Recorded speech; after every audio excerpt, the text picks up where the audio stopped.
آج سے اور اسی پل سے یہ صرف ہماری بھابھی نہیں بلکہ ہماری سگی بہن ہے اور ہم ان کے بھائی ہیں۔ اس نکاح میں ایرن کے ولی ہم دونوں بنیں گے اور گواہی بھی ہم دیں گے۔ احتشام کے ان الفاظ نے ہال میں موجود ہر شخص کے دل کو چھو لیا۔ ایرن نے حیرت اور بے پناہ عقیدت سے اپنے ان دونوں دیوروں جو بھائی بن چکے تھے ان کو دیکھا تو اس کی آنکھیں خوشی کے آنسوؤں سے چھلک پڑی۔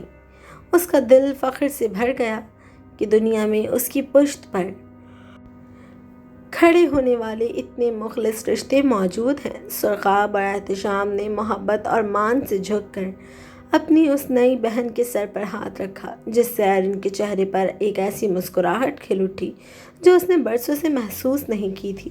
لیکن کہانی یہیں ختم نہیں ہوئی۔